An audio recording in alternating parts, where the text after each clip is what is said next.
Good day, participants, as you are about to learn and enjoy on the comfort of your home. To make this seminar amazing and productive, kindly follow these simple rules. Number 1. In line with the Data Privacy Act, we would like to inform you that this online training is recorded. Your participation means that you are giving consent to be recorded. 2. Be on time. Be here 5 minutes before the online training starts. 3. Turn off your microphone. If you would like to speak, click the hand raise icon, then wait for the facilitator to address your concern. Number 4. Use the chat function. You may also send your question and concern in the chat option. It will be addressed during Q&A. 5. Take down notes. Writing down notes will help you remember important concepts from the training. 6. Be polite and courteous at all times. And number 7, don't forget to accomplish the attendance and evaluation right after the training. The training is about to start. Sit back, learn, and enjoy. God bless us all. Mga kababayan, ang pambansang awit ng Pilipinas.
Alright, so magandang gabi po sa ating lahat, to our fellow coaches, teachers, students, mga kapo natin mga referees.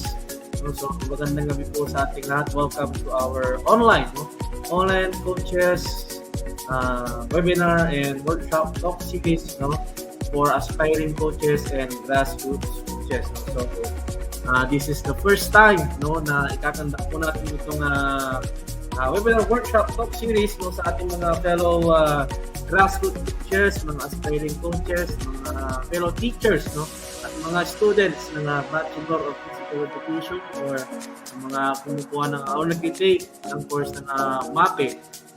So itong online course na to, online webinar workshop series natin, kinandak, aking kinandak so that na ma-share din natin yung mga ating expertise, yung mga knowledge, even our participants na fellow teachers, fellow coaches, pwede din sila mag-share sa ating talakay na to, ating webinar workshop na to, so that we can gain more knowledge because itong gagawin natin is continuous learning, patuloy na pag-aaral.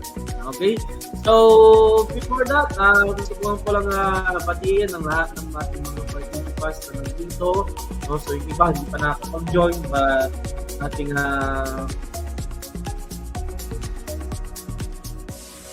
okay, so ating babatiin si Coach Andrew. Good evening, Coach Andrew. Good evening po. Ayan, si Coach Andrew. Good evening din kay Coach John Fritz. Good evening po. Okay. Ayan. Mukhang wala atang upo si Coach John Fritz. Good evening din kay Alin Machong. So, mga fellow coaches natin, fellow teachers, students na nanonood, magandang gabi po. So, welcome again sa ating online coaches webinar workshop talk series for aspiring coaches and grassroots coaches. So, yours truly, ang inyong resource speaker. Ako nga po pala si Coach Joseph Ilawan from San Carlos City, Pangasinan, dito sa Region 1. So, nandiyan po ang aking background. Nakikita naman po natin isa pong accredited coach ng SBP Coaches Academy, certified 3D coach sa 3-dimensional coaching, volunteer coach sa FC Region Philippines, a member of Filipino Basketball Community Coaches held by Coach Rio Angeles, coach and trainer, ito po ang kasalukuyang coach and trainer ng PSU, ang Putiliyag Bowlers dito po sa PSU San Carlos Campus. Coach and founder din po ng SPTV Groups Basketball and Committee in Sports and Development sa ASCAL San Carlos dito po sa aming bayan sa San Carlos. And isa din po akong college instructor dito sa aming pinakamamahal na universidad na sa PSU San Carlos Campus. Okay? So, bago tayo mag-umpisa, break muna tayo ng ating simpleng laro lamang, kung aking tatawagin na break the code, Lahat po tayo pwedeng Coach Andrew, Allen, kay Coach John Fritz, pwede po tayo na sumagot so that we can have our interaction, every time na meron tayong katanungan sa ating Facebook Live or dito sa ating sa loob ng ating okay? So, umpisa na natin itong simpleng game so that we can have our konting background man lang. Okay, so next. Ayan, so anyone can answer, break the code, Try natin i-break yung code na to by using the numbers, You can break the code. Okay?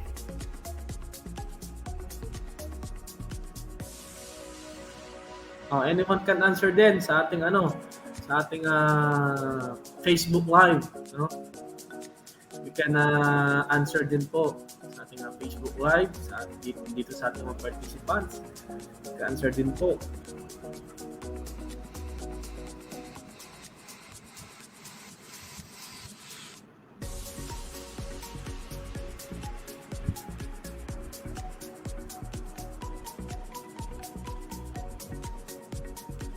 Try natin pwede kayo mag-unmute, coaches, teachers, mga sir, mga students natin, pwede kayo mag-unmute. Huwag po tayong maya.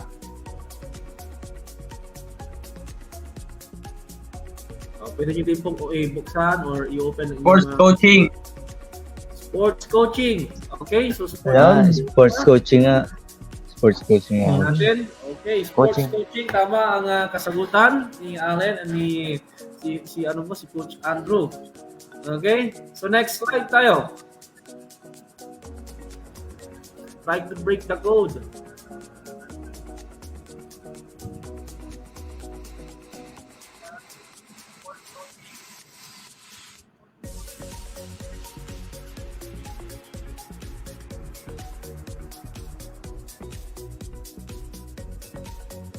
Coaching goals. Sir, coaching goals. Okay, sabi ni Allen. So, tingnan natin. Okay, so coaching goals nga ang sagot. So, next slide.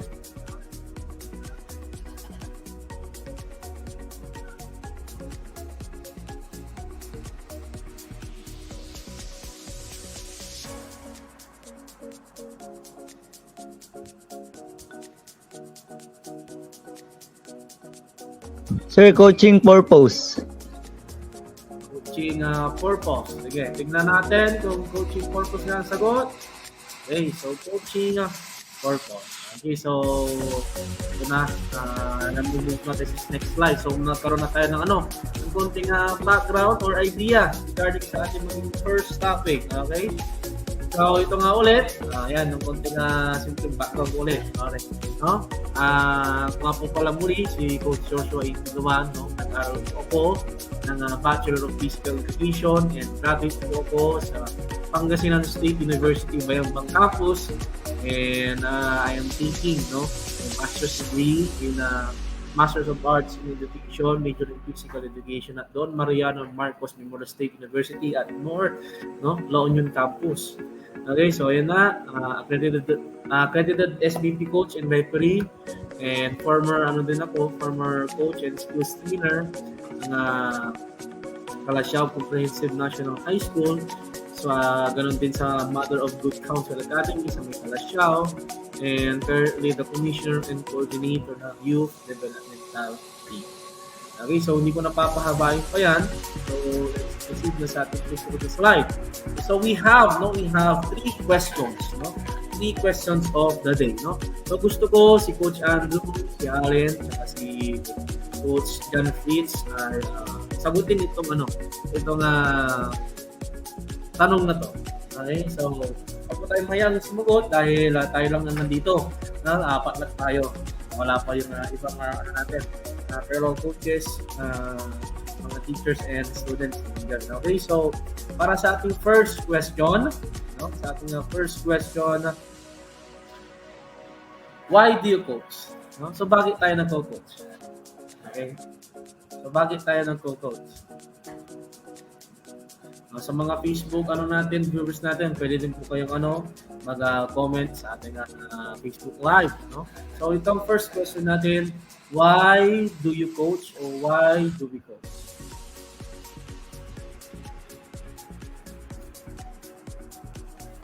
Wag po tayong mahiyang sumagot,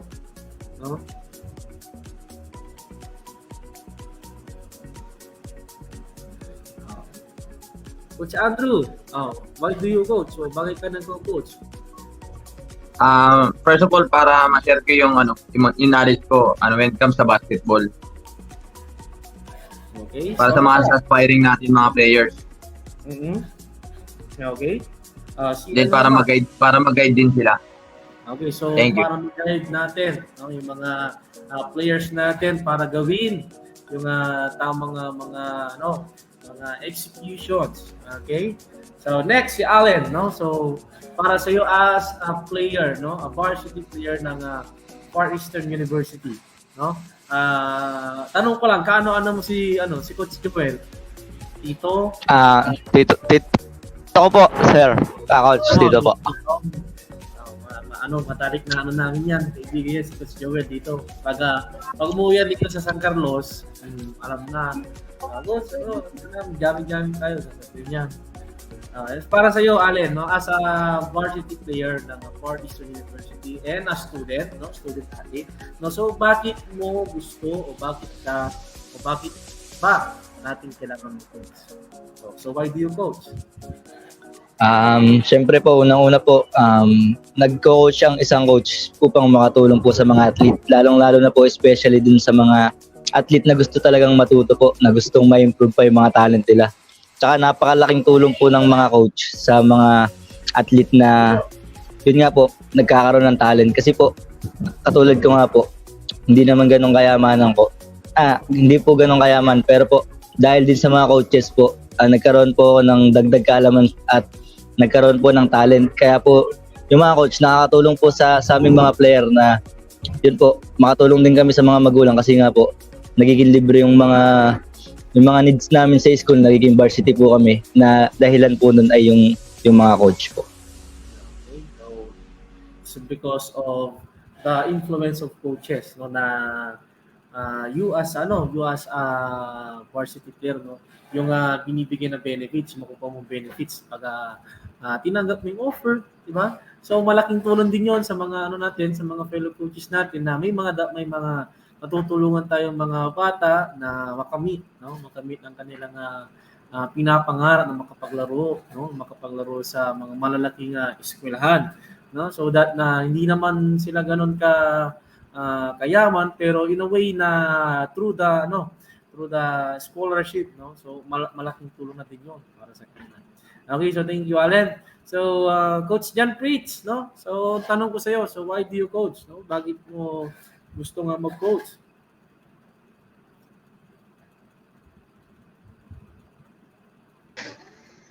Siyempre po, para po mag-guide po yung mga players na mayroon din pong potential, gaya din po ng ibang coach.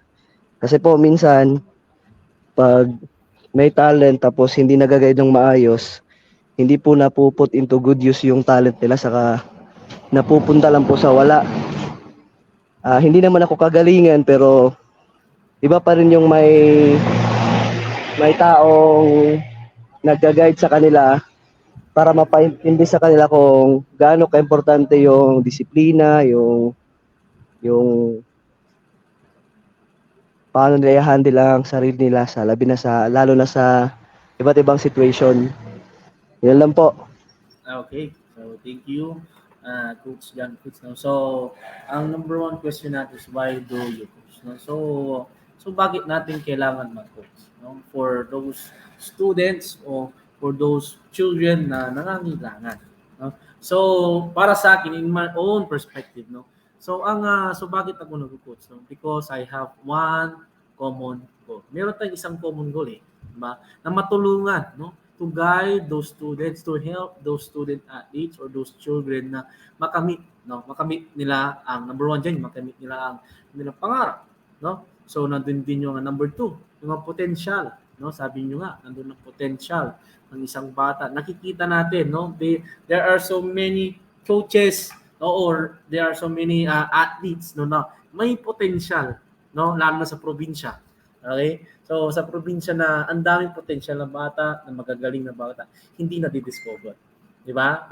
Agree tayo diyan, no? So maraming mga batang magaling coming from the provinces in here at the Philippines. No, hindi lang sabi natin, sa Manila, no, sa Maynila, magagaling nga sila, pero kasi nandiyan ang equipments, ang facilities, no? Pero no, pag i-compare natin ang larong Maynila sa larong probinsya, no? In my experience din po, no, na from dito sa province na pumuntang Manila na nakapag-tryout sa NCAA, no, as sa referee, no. So makikita natin yung potensyal ng taga-lungsod sa taga-probinsya, no. Ibang-iba, di ba? Mas makikita natin yung kumbaga sa Pangasinan makikita natin puka o yung talindog o talindig ng isang probinsyano, no, kaysa sa mga taga-lungsod.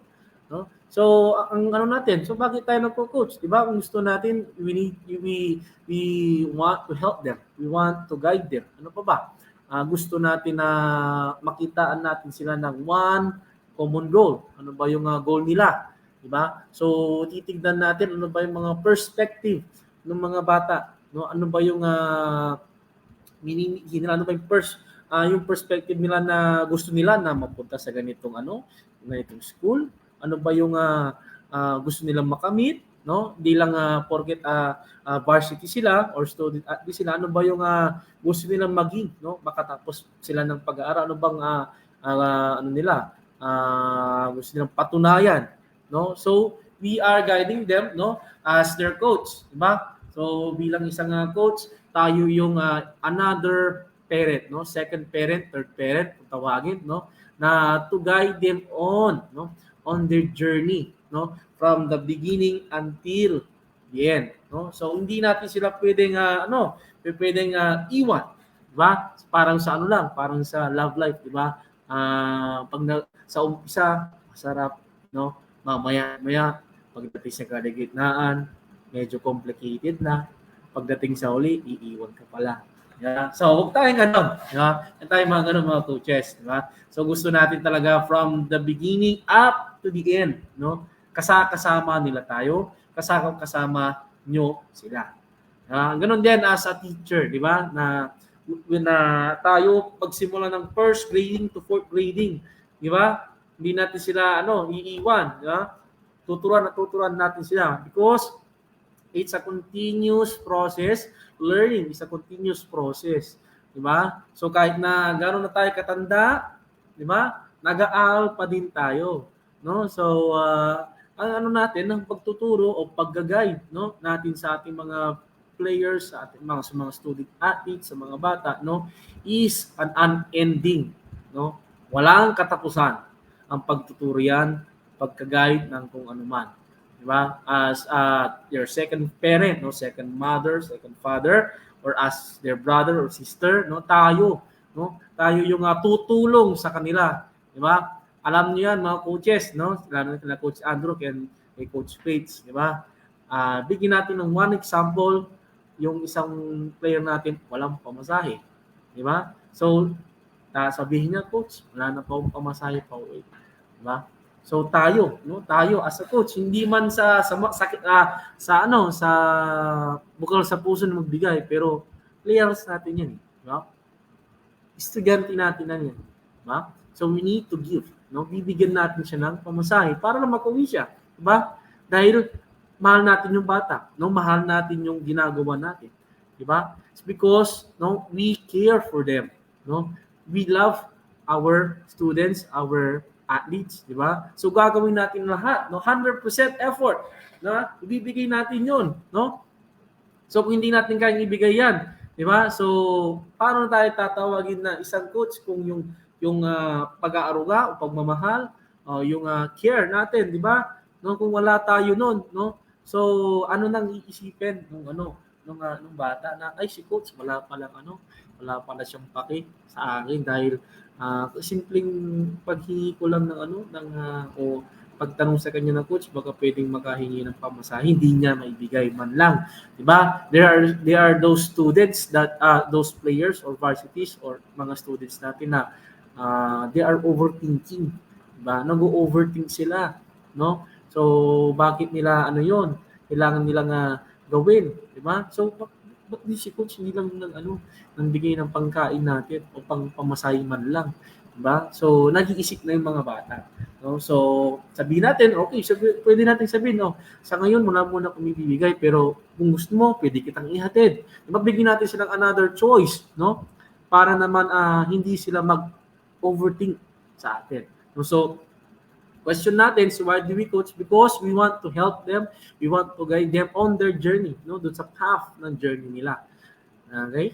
So, next question tayo, number 2 question, no? So, what is your purpose? No? So, what is your purpose? Simulan natin kay Allen, no? Ano ba ang purpose mo? No? Bakit mo gusto maging varsity? O bakit mo gusto maging coach? No? So, ano ba ang purpose mo? Diba? So, what is your purpose? Ako sir, purpose ko lang siguro, yun nga po, dahil po natulungan din po ako ng mga coach, yun lang din po yung pinakang purpose ko kapag naging coach po ako in the future.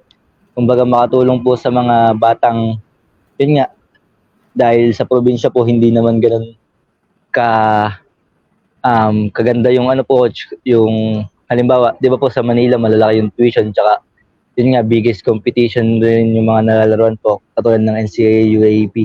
Yun gusto ko pong makatulong sa kanila na magkaroon po sila ng libreng pag-aaral po tsaka po at the same time nakakatulong din po sa mga magulang kasi nga po wala pong napo-provide na pera tsaka po sobrang laking tulong na kapag naka-graduate po kami dito sa university sa Manila kasi po magkakaroon advantage po kapag kukuha na po kami ng trabaho.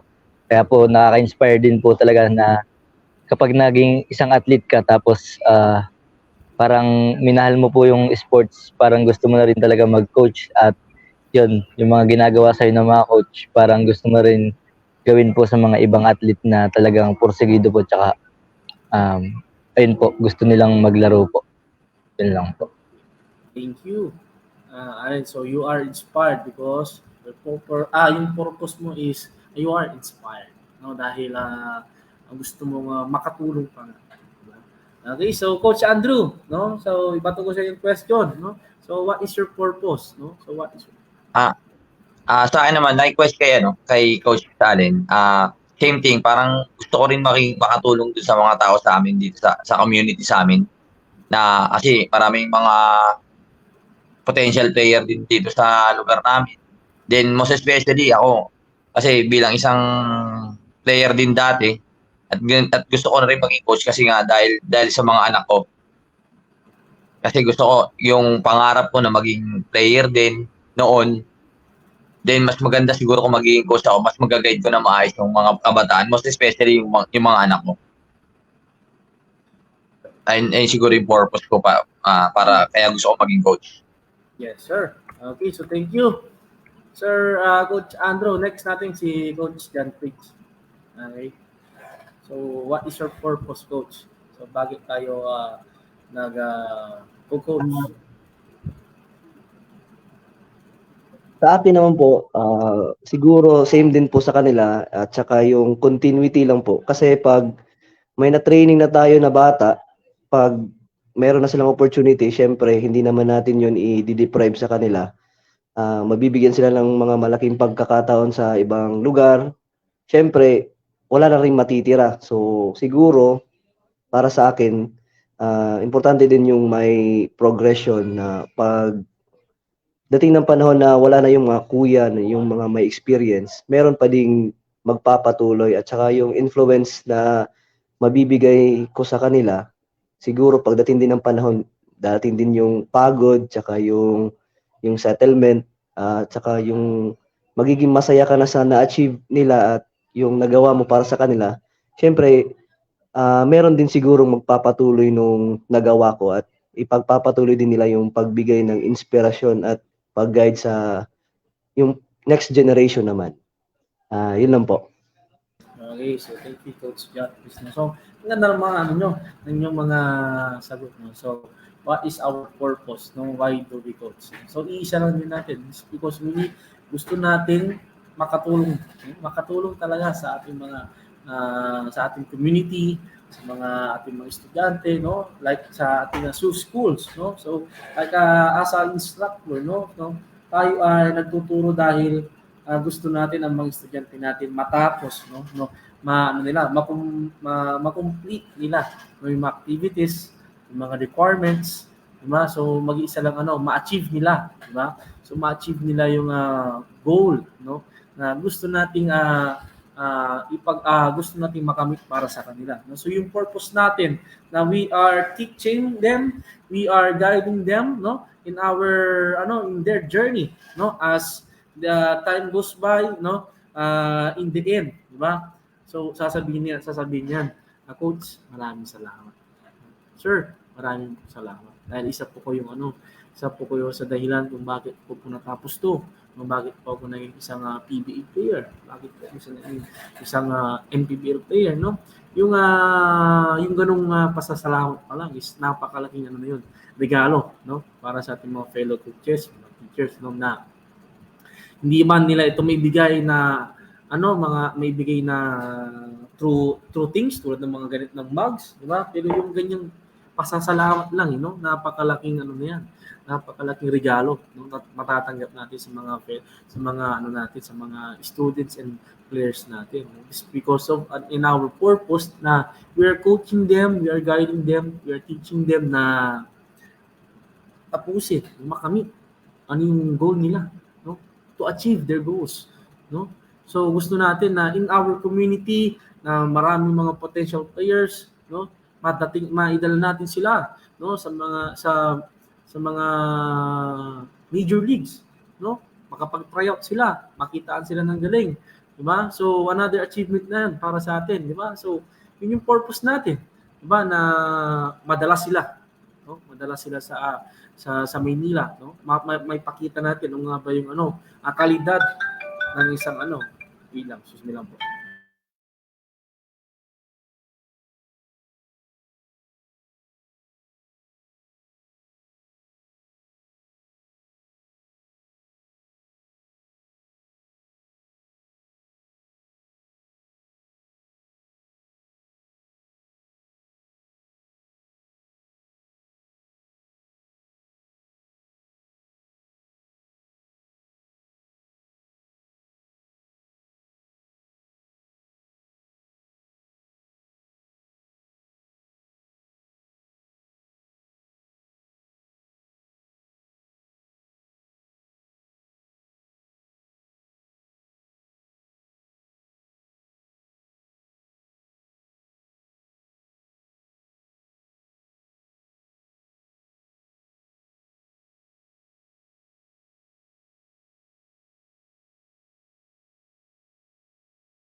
Okay, so pasensya na dahil may dumating na bisita lang. Okay, so yun nga nasa na tayo nun? Nawala na ako sa aking sinasabi kanina. Tuloy. So doon nga sa ating purpose, no, na gusto natin sila ay ma-achieve nila yung one common goal na gusto nating ipakamit para sa kanila. Okay, so next question, pangatlong question, last question na to. Okay, so what are your goals? No, ano ba ang mga goals natin? No? So marami tayong goals para sa ating mga players, no? So what are ano nga ba yung pinaka-common goal ninyo? Simulan natin kay Coach John Fritz. Ano ba ang pinaka-common goal? One common goal.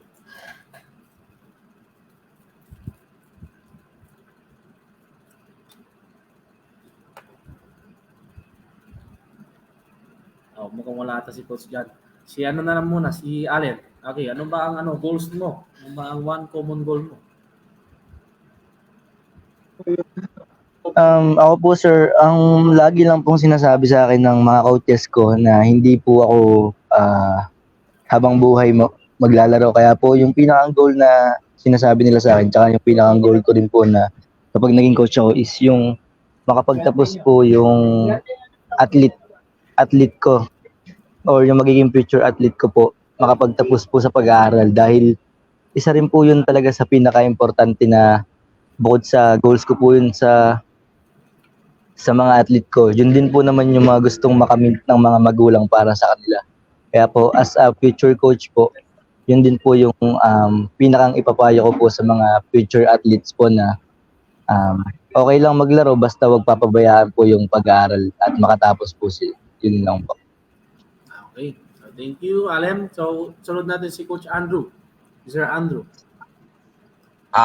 Yung goal ko naman is gusto ko mag-guide yung mga bata na matuto sila na mag-balance ng time para sa school, sa sport, then para matuto sila ng kung paano hatiin yung oras para walang masasayang na oras. Kumbaga lahat mapagsasabay-sabay nila sa isang goal lang. Matapos nila yung pag-aaral nila habang naglalaro sila ng sport nila ng basketball. Ayun yung isang goal ko para matuto sila sa buhay. Okay, so thank you, Sir Andrew. Okay, so sa akin, okay, para sa akin naman, no, so ano nga ba ang goal? Ano nga ba ang goal ko sa aking mga students, sa aking mga players, no? So para sa akin ang goal ko, no, is yung tapusin, no? Yung pare-pares din tayo, no? Almost pares na matapos nila yung kailangan nilang tapusin. Makamit nila. No? So as instructor, as a teacher, no, tayo ni Sir Andrew, no, na gusto natin na kahit na tayo minsan ay mahigpit, no, mahigpit na isang guro, no, makita man lang natin yung batang yun na makakapagtapos sa kanyang pag-aaral.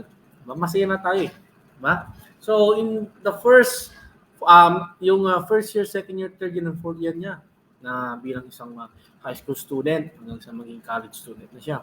Diba? So may mga times na there are times na nahihirapan yung bata, diba, na sabi niyo nga na gusto niyo, no, na i-balance yung time niya sa pag-aaral at sa time niya sa kanyang paglalaro ng basketball. No? It is very important, diba? Dahil sabi nga nila, ika nga na time is gold, diba?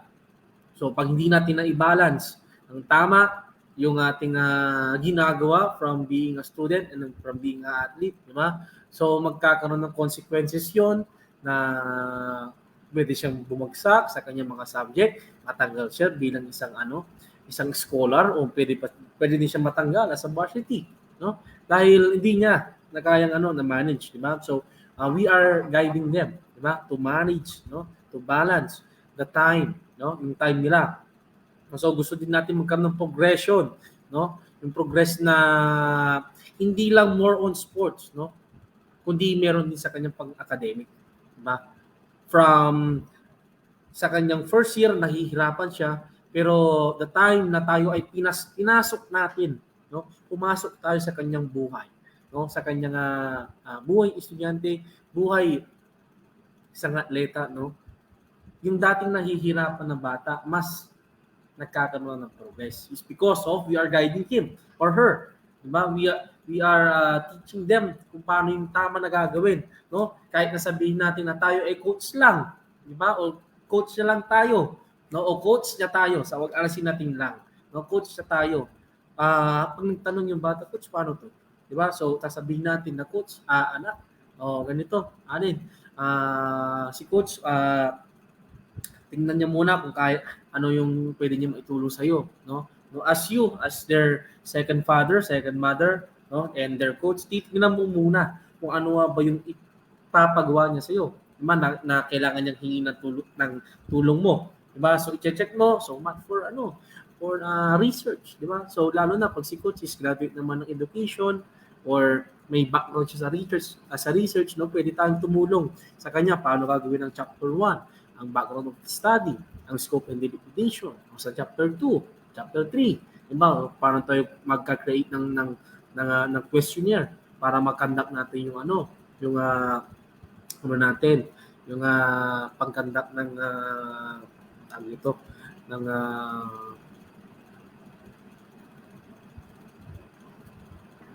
yun sa pag-conduct ng ating nakalimutan ko na sa dila ko na pag-conduct ng ating ang tawag ito, assessment, no, sa isang community na ano ba yung mga needs nila, di ba? So titignan natin muna bago natin alamin natin kung ano nga ba yung yung kailangan ng bata, and then try natin gawin. No, kung alam naman natin kung kaya naman natin gawin, so gawin natin. So that yung boost, no, ma-boost yung confidence ng bata. Oh, pala si coach, ganito pala. Alam niyo pala pwede na ako patulong sa kanya, hindi na ako mahihirapan. Di ba? Nandun yung nandun yung pag-boost ng self-confidence ng bata. Diba? Hindi na siya nahihiya na magtanong, di ba? Parang sa lang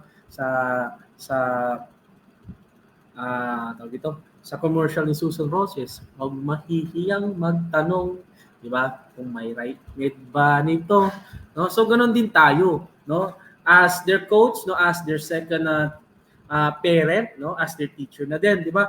Hindi dapat mahiya o sabihan natin ang ating mga players na huwag kayong mahiyang magtanong sa amin dahil pwede namin kayo matulungan, no? Besides from being your coach as your sa pagiging sa coach nyo sa basketball, sa volleyball, pwede namin kayo matulungan in your academics. Oh, gagawin namin makakaya namin para matulungan namin kayo, di ba? So, is your goal, no? Goal natin na matulungan din natin siya doon sa kanyang pang-academic. Aside, no, besides from being their coach, no, yung goal natin para sa kanya sa sports, no, may goal din tayo din para sa kanyang pang-academic. And then meron din tayong goal, no, para sa kanyang social life, di ba? Because we as a coach, no, tayong mga coach, we are the life changer.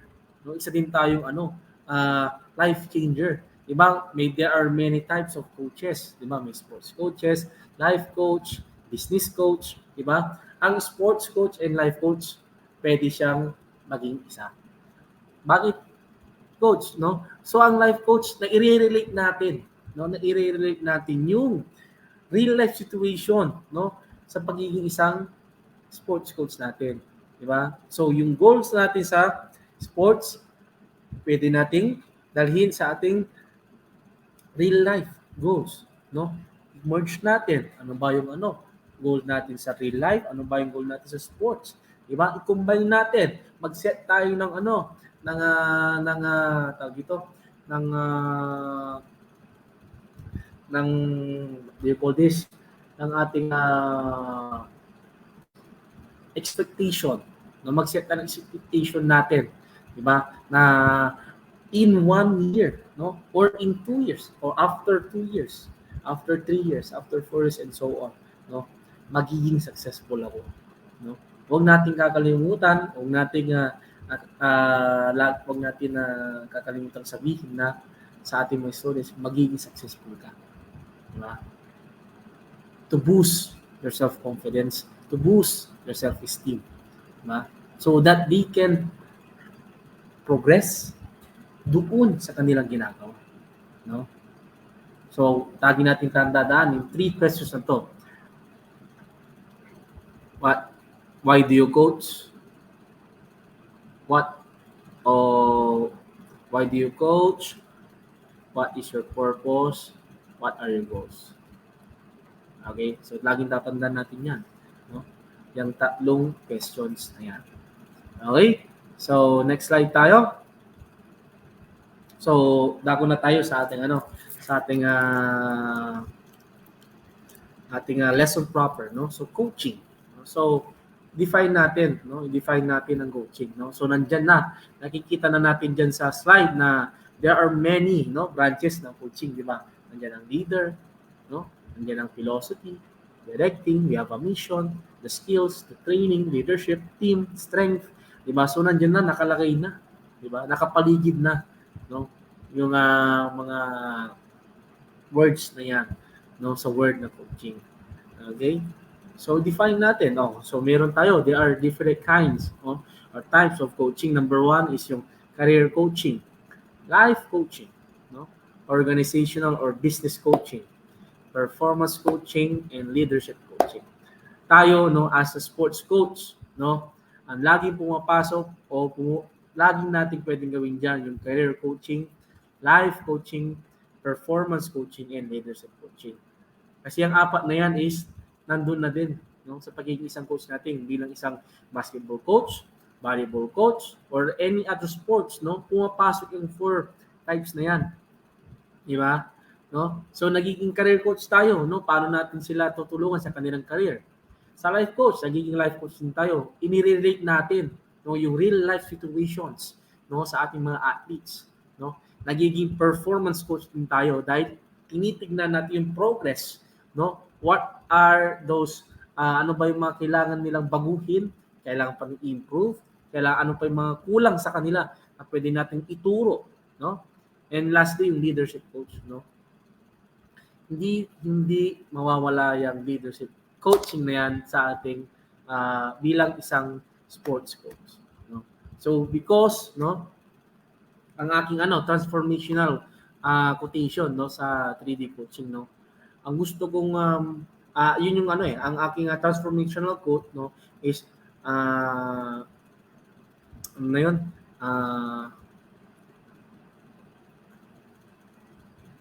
ayun, no, to become a leader, no, in building a person's character through sports, no, in guiding student tawag dito, to inspire more student athletes to become a leader to become a leader with integrity, commitment, and having faith, no, in changing the world, no, in changing the world through in changing the world, in building a person's character through sports, no.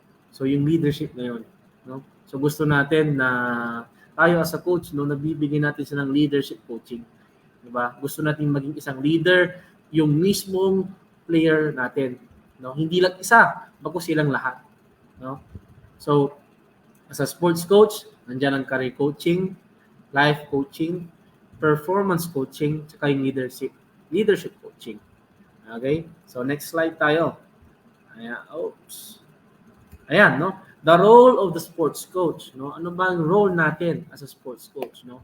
Sport coaches assist athletes in developing to their full potential. They are responsible for training athletes in the sport by analyzing their performance, instructing in relevant skills, and providing encouragement. No, nandiyan na yung keyword, no?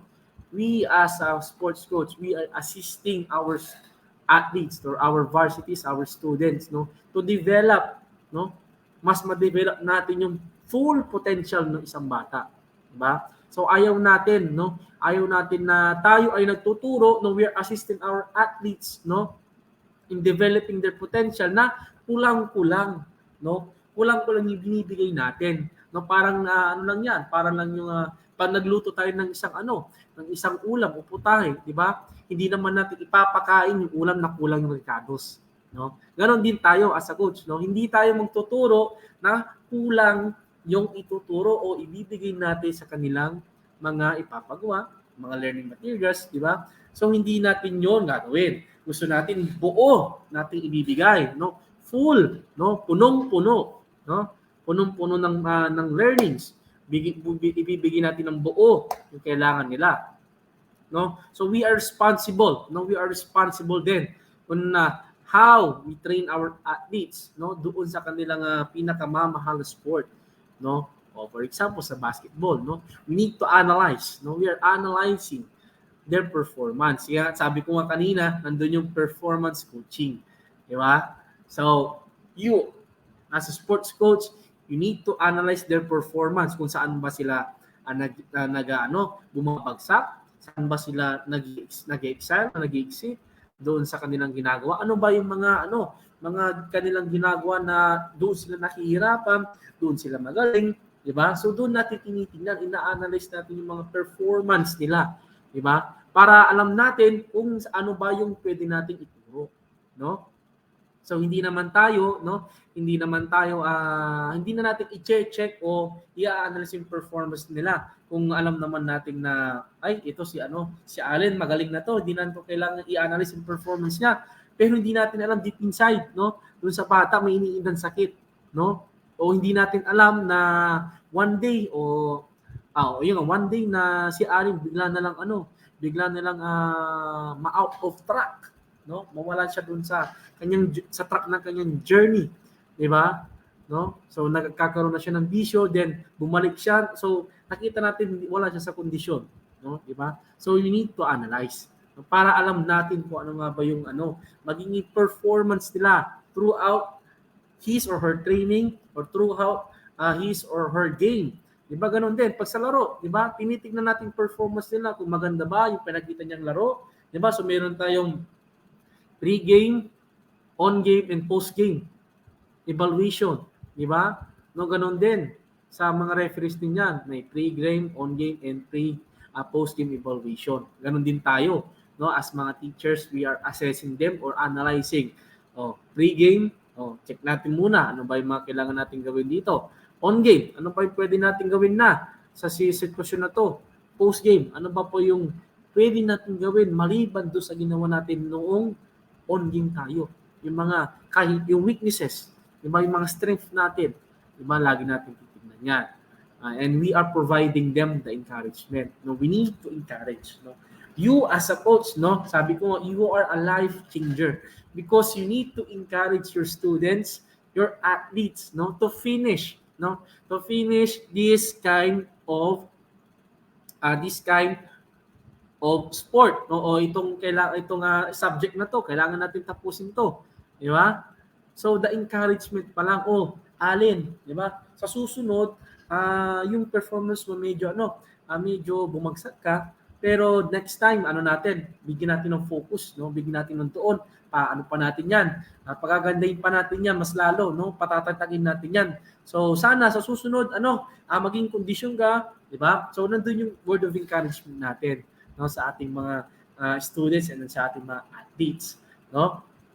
So next, but we are also responsible for the guidance of the athlete in life, their chosen sport. So yun yung sinasabi ko kanina din sa atin na we are the guide, no? Tayo ang gag-guide sa kanila sa kanilang tahap sa kanyang journey, no? Sa kanyang journey bilang isang estudyante, bilang isang varsity at bilang isang human being, isang tao. Because no, in sports and in real life situation, no, pag nagsama yan, kaya natin yan, kaya nating lagpasan yan, no? Sabi nga ni Allen kanina, hindi porket na kaming mga estudyante o mga student athletes coming from the province is hindi na namin kayang makapunta sa Maynila o sa lungsod na mapakita namin yung mapakita namin yung talents namin, di ba? So we are the guidelines, no? Tayo yung pinaka-guide nila, no? Tayo yung pinaka-guide nila para maipunta natin sila doon, no? Maipakita natin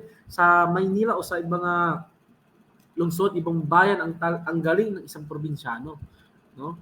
So yan ang role natin, no? Yan ang role natin bilang isang sports coach, no? We need to assist them, no?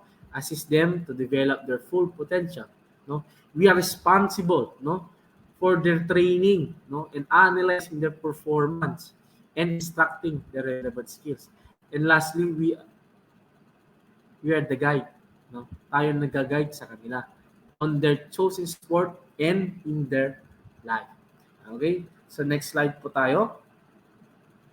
Coach. Ayan. So let's define a coach. So ano nga ba ang coach? Okay? So ayan. In sports, no, a coach is a person involved in direction, instruction, and training of the operations of the sport team or individual sports people. A coach may also be a teacher, no? Tayo ng mga coaches or sa mga future coaches or aspiring coaches, diba? No? Tayo ang direksyon, no? Tamang direksyon, hindi maling direksyon. No? Hindi po to one direction because there are many directions, no? Tayo as a coach. Hindi lang po to one direction because tayo po ay isang Bagkus po to ay maraming direksyon. There are many directions na pwede nating ituro, no, sa ating mga estudyante, no?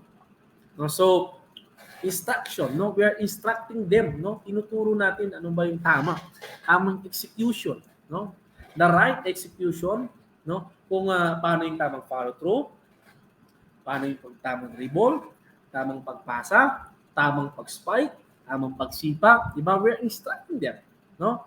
The training o doon sa training ng ating mga operations, no? So we are directing them, we are instructing them, no, in our operations sa ating sistema, no? Sa mapa team sports or individual sports, no? So as a coach, we can also get teacher, no? So kahit na hindi ka graduate ng education, no? Basta ikaw ay coach, no, full-time coach ka or nagtuturo ka, pwede ka na din pong tawagin isang teacher. Because, yun nga, sabi mo nga, na you are teaching, no? You are teaching, you are guiding, you are instructing, you are directing your students in the right path, no? Sa tamang path, no? Doon sa kanyang journey bilang isang estudyante, bilang isang varsity, at bilang isang tao, no? Okay? So yan, no? As a coach yon. Then, no? Then sports coaching can be defined as the process of motivating, guiding, and training an individual in preparation for any sporting hobby, career, or event. No, tayo ang isa sa mga taong mag-motivate sa isang bata. Tayo din ang taong mag-guide sa isang bata. Tayo din ang magti-train sa isang bata para sa kanilang preparation, no, in their hobbies, no, tulad ng yan, sabi nga, tulad ng basketball, volleyball, o kanilang career mismo, no, paano pag sila na isang PBA player na, no, or MPBL player, di ba? Or in any kind of event, no? Okay? So next slide po tayo. Ayan. Teacher versus coach, no? Hindi po to laban, no? Bagkus binibigyan lang ng comparison, no, or ng pinagko-compare lang ang isang coach sa isang teacher, no? So nakalagay diyan sa ating slide na a teacher introduces a new ideas and topics and is doing so with students who generally don't have much, if any, previous understanding of what is being taught. The teacher is dealing with more of a blank slate in this regard. No? Ang teacher is, he or she is teaching new ideas and new topics. No? Nagtuturo po siya. No? Nagtuturo po ang isang guro ng panibagong idea at ng panibagong lesson. No? Tinuturo sa mga bata na nakapaloob doon sa kanilang lesson plan, sa aming lesson plan, di ba? Tulad namin ni Sir Andrew at ako na isang guro, no? We are teaching them new ideas and topics doon sa lesson plan na aming ginawa or doon sa libro, no, na aming sinusunod. Ano ba yung next topic na ituturo namin sa kanila so that they can achieve, they can may pasa nila yung subject namin o subject niya sa amin, di ba? So the teacher is teaching, no? Teaching new ideas and new topics, no? So that the student can understand, no? Understand kung ano ba yung mismong topic and ideas na ituturo natin sa araw na yun, no? Previous topic and yung ngayong topic, and then the next topic, magbibigay natin ng hint agad, di ba? Pag si coach naman, ano naman si coach, no? Coaching is about helping, no, the student bring out, no, ilabas, no, what they already have or no, ano ba yung meron sila at ano ba yung alam nila. And that's how coaches help students can change without dictating the change themselves. Hindi natin siya didiktahan na baguhin mo, no? Baguhin mo yung shooting form mo. Baguhin mo yung pagdi-dribble mo, no? Baguhin mo yung pagpasa mo, no? No, wag natin gagawin 'yon sa ating mga bata, no? We do not dictate them paano nila gagawin 'yon. No, we are helping them, no, to bring out their potential, no? To bring out kung ano yung meron na sila. Or to bring out ano ba yung nalalaman nila, 'di ba? So, a coach and a student o a coach and a player relationship lang 'yan. Ganon din 'yan sa teacher relationship 'yan. No, teacher and student relationship, coach and athlete or player relationship. 'Yan. 'Di ba? So, we as the coach, no, we are helping them. Tutulungan natin sila na ilabas yung full potential, no, na meron sila. 'Di ba? Lalabas natin 'yon, no? Kung ano nga ba nalalaman nila, tatanungin natin sila, ano ba yung nalalaman ninyo, no? So, pwede natin alamin 'yan, i-share niyo yung knowledge ninyo, di ba? So that pag na-share niyo 'yan, ituro natin sa ating ituro natin sa ibang inyong mga teammates, di ba? So mapapansin niyo 'yan, no, kung ikaw ay matagal na din nagko-coach, no? Magbibigay ka ng chance, no? You will give one chance in any player, no? Nagbibigay niya kanyang nalalaman.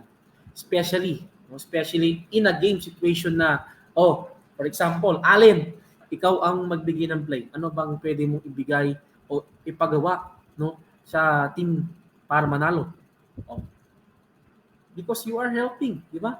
Tinutulungan mo siya na ipaalam sa kanyang mga teammates ano yung nalalaman niyang play na pwedeng maging effective to, no, maging chance na manalo ang isang team, di ba? So you are spotting him, no? Ini-spot mo siya, spotlight, di ba? Kumbaga sa isang play o kung nagpe-perform ka, di ba, yung spotlight naka-highlight sa kanya, di ba? Nakatutok sa kanya para makita. Ganon din tayo na coach, di ba? We are spotting him, no? Nilalight natin siya, no? Spotlight, no? Binibigyan natin siya ng liwanag, no? Para mapakita, no? Maituro yung nalalaman niya, no? Because we are to help and to guide them, no? We do not dictate our athletes to change, no? Nakalagay na diyan, no? That's how coaches help students change without dictating, di ba? Hindi natin sididiktahan, baguhin mo yung ganito, baguhin mo yung ganito, ganyan, di ba? Okay. So next slide tayo. Ayan po. Ayan, so lesson 1. Okay. So ano lang tayo saglit? Gusto niyo munang mag-break or continue sa tayo? Allen, Sir Andrew, Coach Jan. Continue ka na po. Continue sa okay, sige. So continues tayo. Okay. So lesson 1. Ayan, how to be a better coach, no?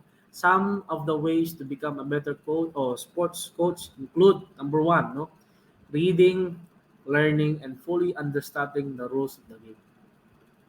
So number 1 niya, diba? Bago ka maging isang coach, o bago ka maging isang magaling na coach, no? You must know the rules. No? You must learn the rules and you must read the rules. No? You must understand the rules. Hindi tayo pwede maging isang coach na hindi natin alam yung rules ng laro. Di ba? Yung rules ng game. Di ba? Hindi lang porket naglalaro ka ng basketball, sige, coach na ako, di ba? Napapansin natin sa mga barangay-barangay, no, na mga nagko-coachsan, di ba? Coach, di ba? Mga feeling coach, no? So naano natin 'yon na sa mga sitio purok, inter purok, di ba? Na mga nagko-coach lang diyan, di ba? Mga feeling nila porket coach na coach sila ng sitio nila, alam na nilang lahat, di ba? So before you become a great coach, a better coach, you must read, you must learn, and you must understand the rules of the game, no? Paano ba yung ano ba yung mga rulings ng laro na to? No, ano nga ba yung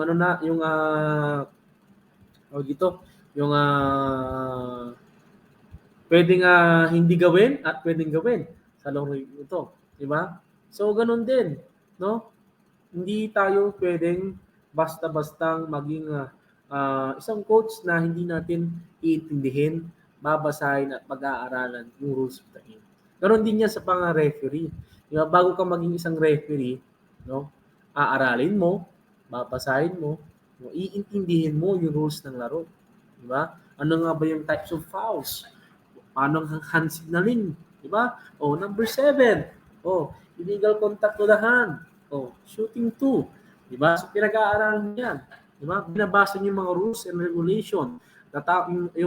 Yung tamang interpretation, no? Tamang interpretation ng laro ng basketball, di ba? O ng officiating basketball, no? Officiating volleyball or any kind of sport, di ba? So, ganun yun. No? So, number 1, you must understand, you must learn, and you must read the rules of the game. Okay? So, number 2, filming and rewatching training sessions and matches to observe areas that require improvement. Diyan napapasok si performance coach. Diba? Yung performance coaching natin. Because we need to watch, no? Panoorin natin yung mga games natin, yung previous trainings natin. So ano nga ba yung mga kailangan nating baguhin or mga required, no? Required na baguhin o bigyan ng improvement, 'di ba? So ganun yung pre-game, on-game and post-game, 'di ba? So nandoon 'yon, no? Titingnan natin 'yan para malaman natin yung progress and what are those ano ba yung mga kailangan natin improve, no? Sa ating laro or sa ating sistema or ang ating operations, no? So number 3, finding a coaching mentor. No, you need to find a mentor, no? Hindi lang porket coach ka na, hindi ka na maghahanap ng magmi-mentor sa iyo, no? Ito lagi sinasabi natin, no? Meron kang hindi alam na meron kang hindi alam na meron kang hindi alam na alam nila at meron silang hindi alam na alam mo, di ba? So ganoon 'yun, no? So if you want to become a good coach or a better coach, no? O magaling na coach, you must listen. No? You must listen, no? So listen, pakikinggan mo ang iyong ang inyong mentor, iintindihin mo yung sinabi niya sa iyo. And syempre lastly, i-apply mo. Listen, understand, and apply. Application. No? Diba? So, hindi naman tayo porket coach na tayo, alam na natin lahat. No? Meron tayo hindi natin alam na meron silang alam.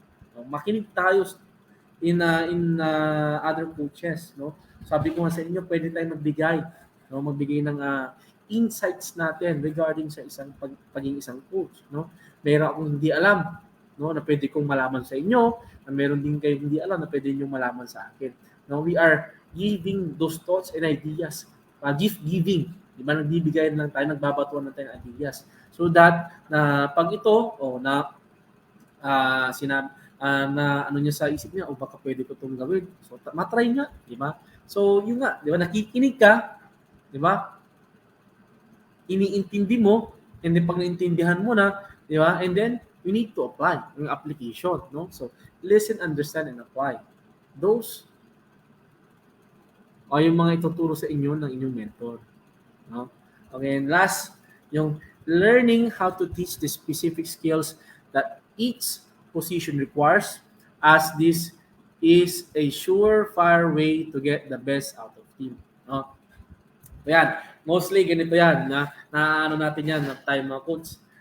Tayo na ang head coach, assistant coach, conditioning coach, performance coach, nandun na, di ba? All in one nandun na. So as a coach, di ba? Dapat naka-focus tayo in one position, one komando lang. Kung sa point guard, di ba? Ano yung mga specific skills na pwede natin ituro sa kanya, yun lang ituturo natin. Hindi naman tayo pwedeng turuan ng point guard, no? Coming from the big man, ituturo natin sa point guard, di ba? So hindi na siya mag-match, no? Hindi na siya yung required skills ng pang point guard. Di ba? Ganon din sa big man. Bakit natin siya tuturuan ng pang point guard? Hindi naman niya yung posisyon niya. Di di ba? Hindi naman yung required specific skills ng isang big man, di ba? So we need to learn, no, how to teach the specific skills in each position, no? Para hindi tayo mag-mix up, no? Hindi ma-mix up, mahirapan yung bata pagdating sa pagturo ng iba nga skills doon sa position niya. Okay? So next slide. Na to. Ito yung yung sports coaching style. So ano na yan sa next natin session yan, na isama ko lang. Okay. Okay, so ito na, yung qualities of a good coach, no? So ano nga ba yung quality ng isang good o isang magaling na coach? So number one, no? So number one, knows the sport. Yan yung sinabi ko na kanina, di ba? You must know the sport. Alamin mo kung ano yung sport na tinuturuan. Di ba? So to be able to teach effectively, the coach must have an in-depth understanding of the sport, from the fundamental skills to advanced tactics and strategy. Di ba? So bago ka maging isang good coach, magaling na coach, di ba? You need to know the sport first. Di ba? Alamin mo muna yung rules of the game, paano ba yung ano ba yung mismong laro, di ba? Ano ba yung fundamental skills na pwede nating ituro, di ba? Up to the advanced tactics and strategies ituturo natin. Hindi tayo basta-basta magtuturo na ganito, gawin mo na to kagad. 7 years old, magagawin mo na siya ng advanced skills, di ba? So nasa na yung fundamentals, di ba? So you need to start from the very first or from the very bottom, no? Yung fundamental skills muna i-enhance natin, tuturo sa mga bata. Pag nakuha niyo na, next level tayo, sa level 2. Ano bang level 2 mo? Diba? O level 3, level 4, level 5. Diba? Hanggang sa maging na siya ng progress. Diba? So, before we coach, before we teach, we must know the sport first. No, we must know the rules of the game first. Diba? Para naman hindi tayo tatanga-tanga. No? Sorry for the word, no? Hindi tayo tatanga-tanga na isang coach, no? Pag tinanong tayo, may makikita sa atin, ay, itong coach na to, ano to, turo ng turo, wala naman sa program niya. Diba? So, bago natin yun, you must know the sport first, and then meron kang program. Diba? Para hindi ka mawala mismo doon sa itinuturo mo. No? So, next slide. Ayan, number 2, a motivator. Yun na din yung nasabi din natin kanina na you must be a motivator because you are motivating your students. Diba? So next, the successful coach or unsuccessful coach is a motivator with positive attitude and enthusiasm for the game and the players. No? You have a positive attitude. No? So ito nga, sabi ko, merong positive attitude na pwedeng maging bad attitude, at yung bad attitude pwedeng maging positive attitude. No, hindi lahat ng positive is positive. At di lahat ng negative is negative. Diba? So you as a motivator, you must, alamin mo kung anong positive, ano ang negative. No? Kung alam mo yung negative, pwede maging positive, try it na gawin. Kung alam mo yung positive na siya ay maging negative, wag mo na siyang ituloy. No? Bagkus pag yung positive na yon is napipredict muna, no, you have the prediction na ito ay magiging isang bad or negative outcome, wag mo nang ituloy, no? Pero yung negative, no, why not to try, diba? And then makikita mo ang outcome, pwede siya maging positive, diba? So you're taking a risk din. Ganun din sa positive to negative, pwede din. Kung gusto mong ituloy, why not, para makita mo yung outcomes, diba? So you are taking a risk, no? So as a motivator, you need to motivate them. You need to encourage them, no? Huwag kang panghihina ng loob, no? Kayang-kaya mo 'yan, di ba? O pag sinabi, number 1 na sinasabi yan ng mga players natin, sabi ni coach. Coach says, Sabi ni coach, sabi ni sir, di ba? O pag pinagawa mo to, di ba? Sabi kasi ni coach, gawin ko to para ano, di ba? Because no, you are motivating them. Oh, dapat gawin mo to kasi para sa iyo to na itong gagawin mo na to is magiging ano to, maganda para sa kalusugan mo, etc. and so on and so forth. Di ba? So yung encouragement yun, pag ginawa niyo yun, di ba? Magkakaroon ng outcomes either positive or negative outcomes, no? So pag nakita natin siya ng negative outcomes, no? So encourage pa din natin siya. Gawin niya. So yung negative outcome na yun, mag-lead na yun to maging positive, di ba? So yung positive na gusto mong pagawa, napuntang negative, di ba? So yung naging negative outcome. So you need to encourage them, you need to motivate them again. So yung negative na yun, magiging positive na siya. Di ba? So sa cycle lang naman siya. From positive to negative, negative to positive, no? So number 2 is a coach must be an motivator. Okay? So next slide. And no, seeks out no new informations, no? So seeks out new information. So bakit? Diba? Staying up to date of new research, no? Training and rehab information, attending coaching clinics, camps, and seeking out tips from elite coaches and athletes is a sign of a great coach. No, yun ang sinasabi ko nila. Pag meron ka, no, listening skills, no, understanding skills and applying skills, no, nandun na yan. Matatawag ka na din isang great o magaling na coach because you are listening, no? Nakikinig ka sa sa other coaches, to your mentors, no? Na gusto mo mag-seek pa ng information, no? Gusto mo pa makakuha, no? Mag-gain ng more knowledge, ng more learnings, di ba? So, sabi ko nga, learning is a continuous progress or process, di ba? Is an unending process, no? Ang pag-aaral ay walang katapusang process na yan, proseso o progress na yan, di ba? So, you as a coach, you as a teacher, di ba, gusto natin na tayo ay magkaroon pa ng maraming learnings, no? Kahit na di ba? Tayong mga teachers, mga coaches, gagastos tayo para lang magkaroon tayo ng panibagong learnings, di ba? Attend tayo ng coaching clinics, seminars and workshops, di ba? Tulad nito, di ba? I'm sharing to you, no? Nag-share ako ng nalalaman ko throughout sa ganito, no? Kahit na online, di ba? So, continuous pa din yung pag-aaral natin. No? Hindi tayo na-i-stop doon sa gusto nating marating. Di ba? So, as a coach, you must have the listening skills, understanding skills, and applying skills na yun. Yung tatlong yun.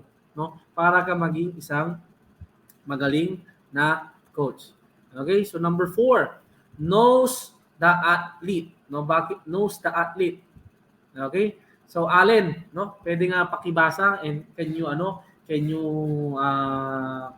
give your thoughts or ideas bakit ang isang coach kailangan niyang alamin ang kanyang atleta o ang kanyang athlete or player. Okay? Okay lang ba? Okay lang po, sir.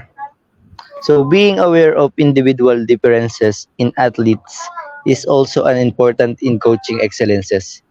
Siguro, sir, napaka-importante din talaga dito kasi yung mga athletes po may different skill, different kahinaan po. Halimbawa po sa basketball coach. Ano po, 'di ba? Merong magaling mag-dribble, merong shooting guard, merong pang rebounds. Kaya po doon mas maganda yung magiging outcomes nung nung kapag pinasok niyo po yung di ba first 5 comes, mas magiging maganda po yung outcome nun kapag kumpleto po yung player sa coach yun sa loob ng court. Kaya po dun kapag hindi niyo po kilala yung mga player, halimbawa po pinasok niyo pala yung 5, puro point guard pala, puro shooting guard sila pala, ayun po magkakagulo. Kaya po sobrang importante po na alam po natin yung kilala po natin yung mga players natin. Tsaka din po sa pagte-training po, meron pong mga, alimbawa po sa weights, meron pong mga athletes na malalakas magbuhat, meron ding mga athletes na hindi ganun kalakasan magbuhat. Kaya po, dun po masusukat yung excellence ng coach po kapag yun po, kilala niya po yung mga players po nila. Thank you po. Okay, thank you, Aaron. So, si Sir Andrew, baka pwede silang bigyan ng kanyang insights sa so bakit natin kailangan alamin isang atleta?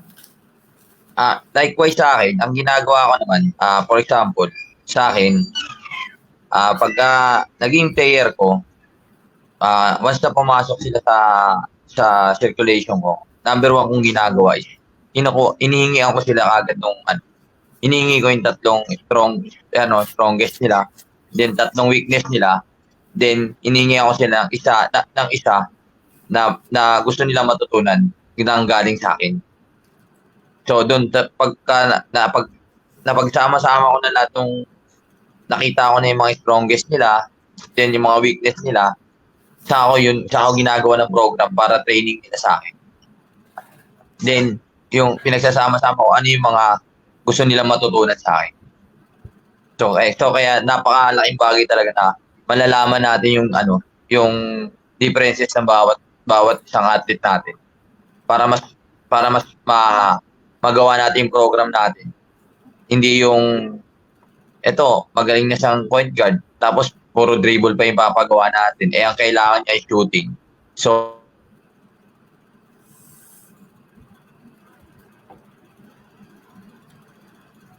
nawala si Sir Andrew. Okay. Sige. So, why we need to know our athlete, di ba? So, ayan.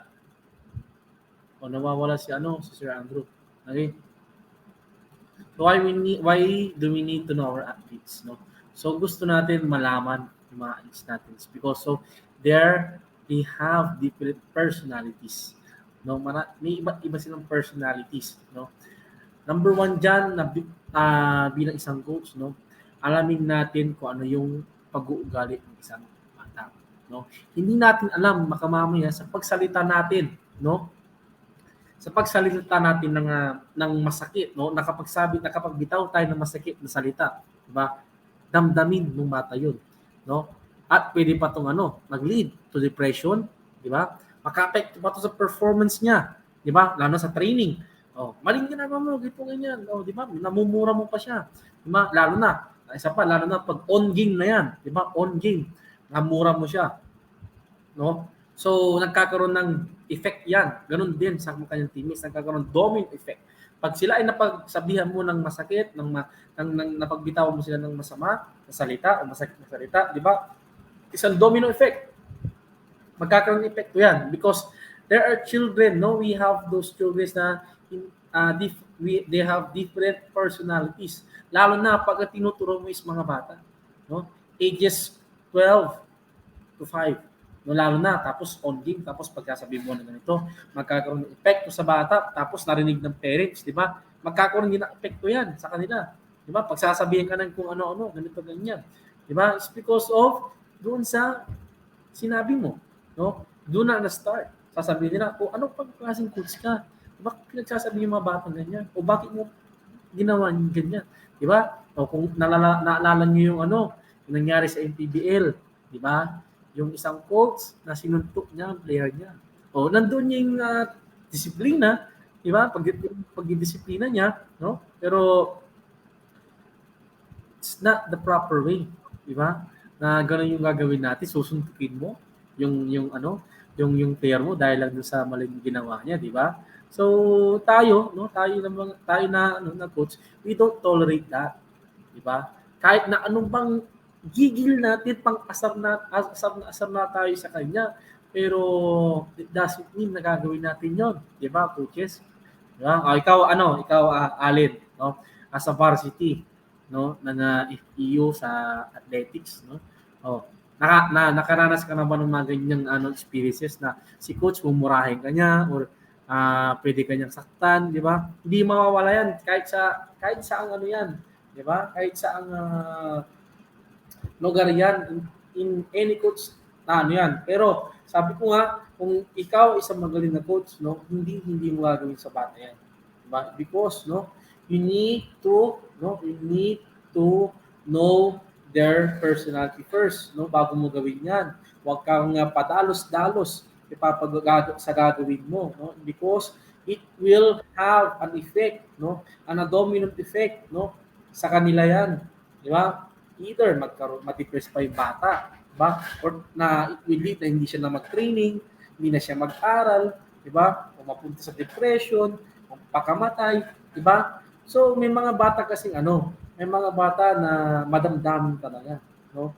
Soft-hearted kung tawagin, di ba? They are children soft-hearted, no? Kaya tayo ng mga dito mga coaches, huwag tayong padalos-dalos po, no? Ikaw nawala siya. Ikaw Allen, so pwede ka ba mag-share sa mga experiences mo sa mga coaches mo or kay tito mo, no? Kay tito mo Joel, di ba? Sa coach din naman siya. Di ba? So can you share your experiences, no? Pwede ka mag-open ng camera mo para makita ka naman ng mga audience natin na nanonood sa atin Facebook Live. Huwag ka mahiya, di ba? So it's your time to shine. Allen.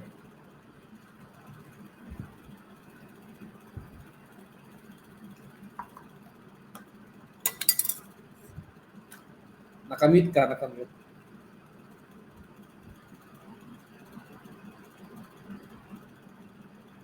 Hello po. Sige. It's your time to shine, no? Pwede mo buksan yung camera para makita ka ng mga viewers natin.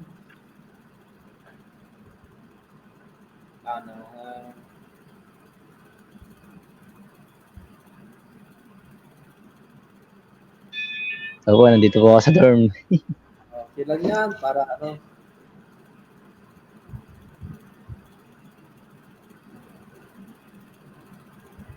sige.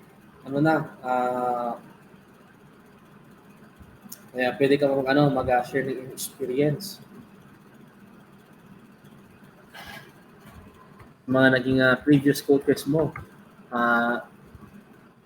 Yan sa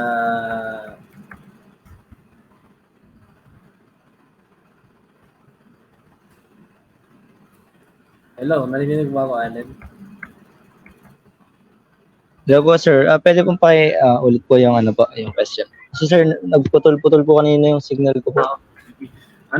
Pwede mo bang i-share yung experience mo bilang isang varsity ng FEU sa mga previous coaches mo kung may nadanas ka bang may mga patas ng yung sinasaktan ka or napagsasabihan ka ng masakit na salita, yeah?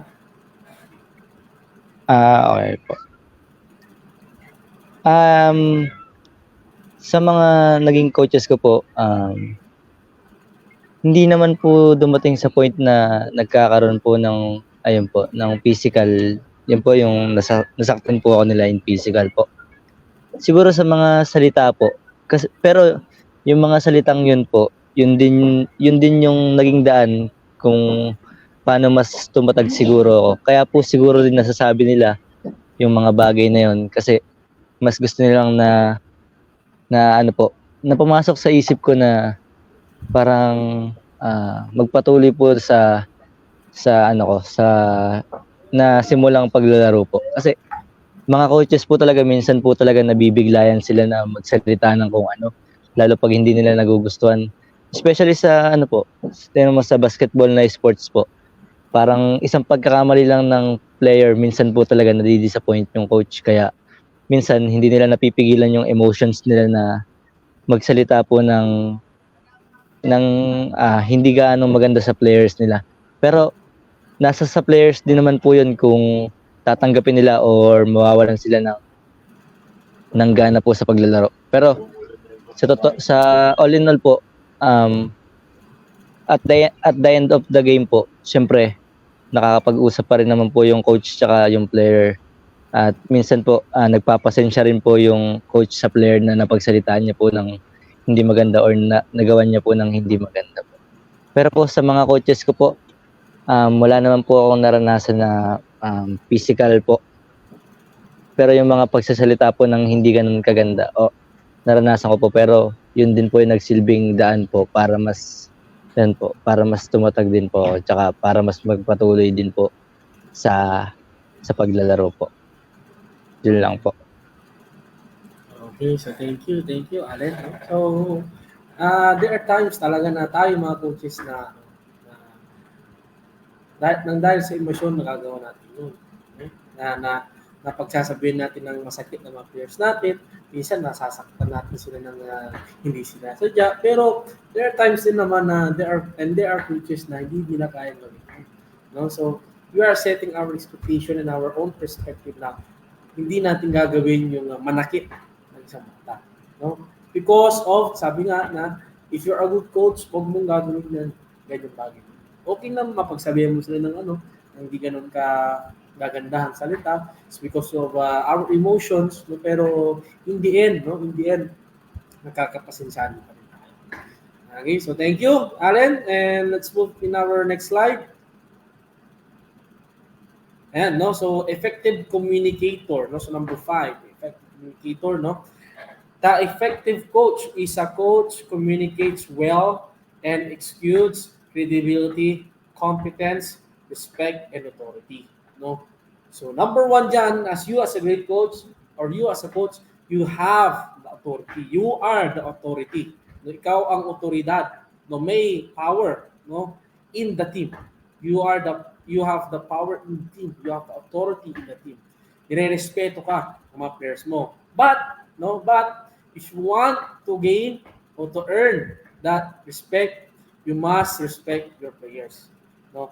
Respetuhin mo ang players mo para ikaw ay respetuhin din nila.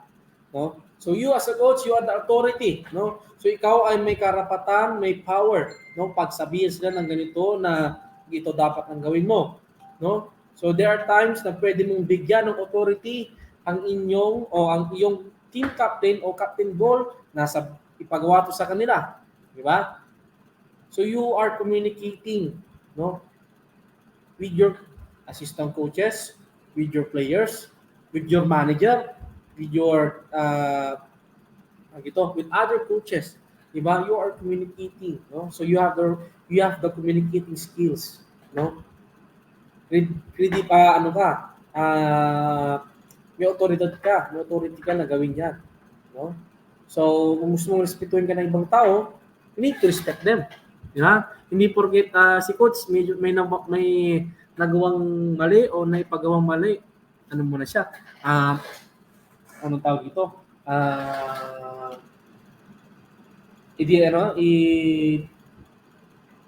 Ano ang tawag dito sa English na yun? Yung dinidiscriminate mo na siya, di ba? For being that coach, ay ganito pala si ganyan, di ba? Wala pala siya, di ba? Maraming mga ganyan na coaches, no? Masyado sila nang nadi-discriminate ng ibang coaches because of the porket na sila ay medyo lamang sa'yo as a coach, pero if you want to earn that kind of respect, di ba? You need to respect your fellow coaches, your fellow teachers, and your fellow students, and even the players, pati parents, di ba? Para ikaw ay respetuhin din pabalik, no? So next is number 6, good listener. Yan yung sinasabi ko din kanina, no? So bakit good listener? Para a part of communicating effectively is listening, no? A coach should be a compassionate or have a compassionate ear and should welcome the players' comments, questions, and inputs. Yun yung sinasabi ko kanina, di ba? So you need to have a great or good listening skills, di ba? So kung gusto mo ng more knowledge, di ba? Makinig ka, di ba? So doon sa pakikinig mo na yun, di ba? Nagkakaroon ka ng another knowledge, di ba? Sa pagdagdag ng more learnings, di ba? So after that, you need to understand, di ba? So ano nga ba yung komento na yun, di ba? Yung komento nun is maganda ba?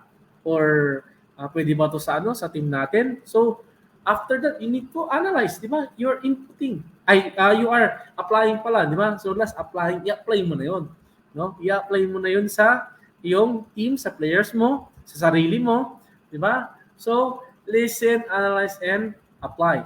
No, para maging isang galing o mabuting coach. No? Ayan, so number 7, leads by example. So, bakit leads by example? No? A good coach adheres to the same rules they expect of the players. A coach who wants respect should also respect. Di ba? Ikaw, no? As a coach or as a teacher, you should be the role model, no, to your students and to your players. Hindi ikaw yung pasimuno sa kabulak-bulan, no? So hindi porket coach ka, tara. Yayain mo mga players mo mag-inom, yayain mo sila magbisyo, di ba? Okay na lang yung na ikaw na lang kapwa mo coach. Patago na lang. Okay lang 'yon. Wag na lang yung papakita nyo pa sa bata. Di ba? So you need to set yourself as a good example to your players and students. Di ba? So ikaw ang susundin. Di ba? Kaya sabi ko, you are the guide. No? Ikaw ang guidance nila sa kanilang journey. No? You are helping them. Di ba? Hindi kayo tutulong na magbulakbol sila.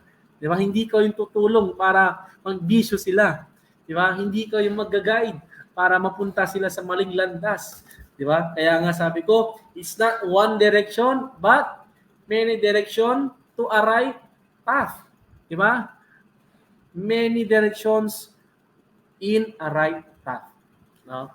So set yourself a good example to your players. Wag nating gagawin yan. No? So there are coaches talaga, there are coaches na talaga na ganyan ang ginagawa. No? Na sila ay nag-iinom ang kasamang players niya. Okay na yung fellow coach, yung kasama mong coach, o kilala mong coach, walang problema diyan sa mga barkada mong coaches, mga family mo, no? So, wag lang kasama yung players mo. Ang pangit naman tignan, di ba? Na may makakita sa iyo, no? May makakita sa iyo na isang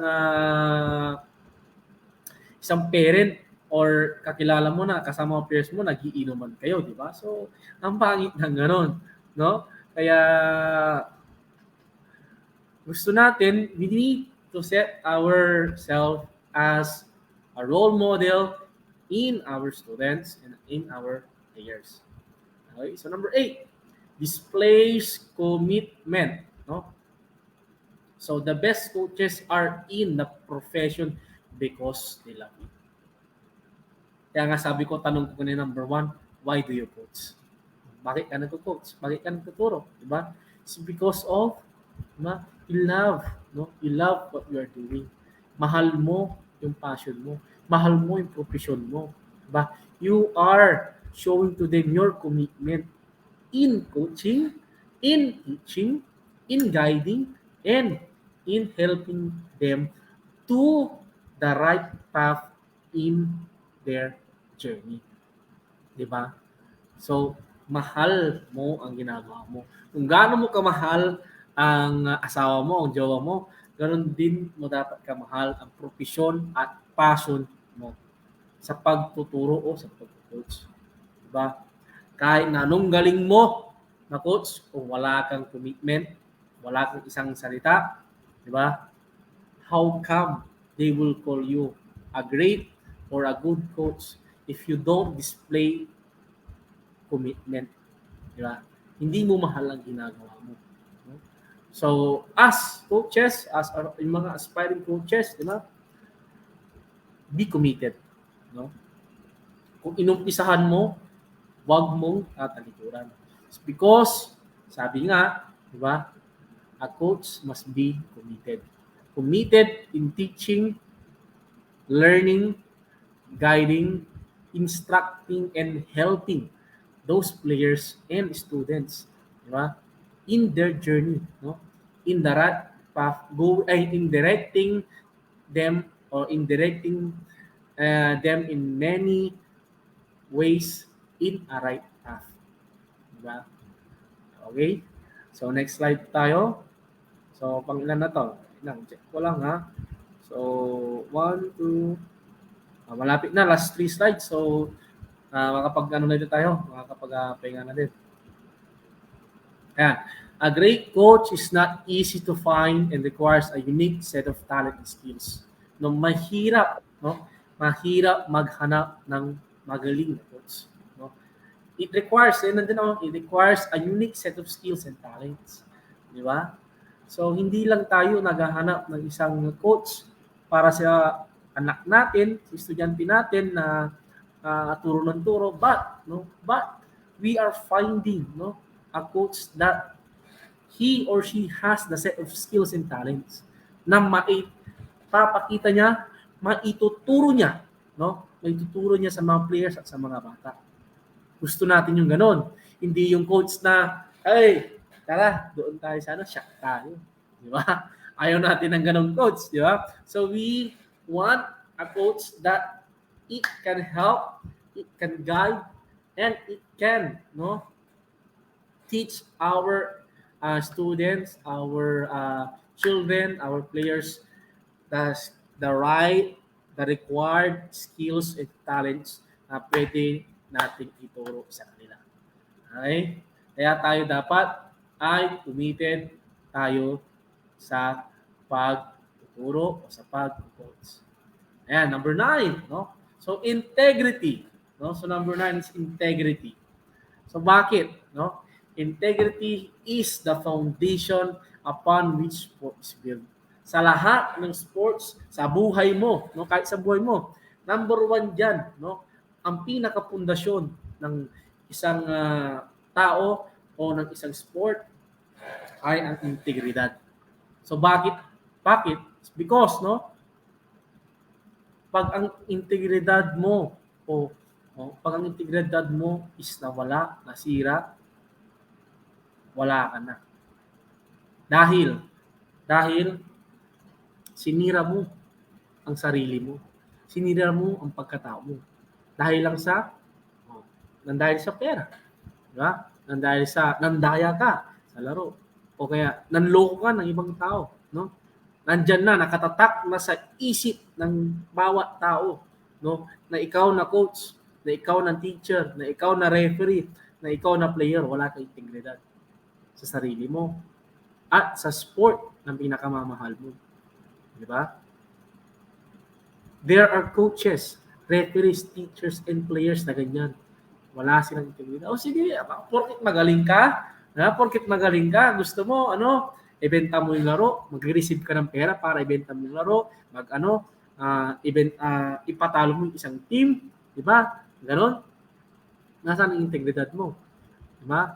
So, as a good coach, a better coach, a great coach, you must have integrity. Number 1. No? Pang-siyam siya, pero number 1 na kailangan mo yan.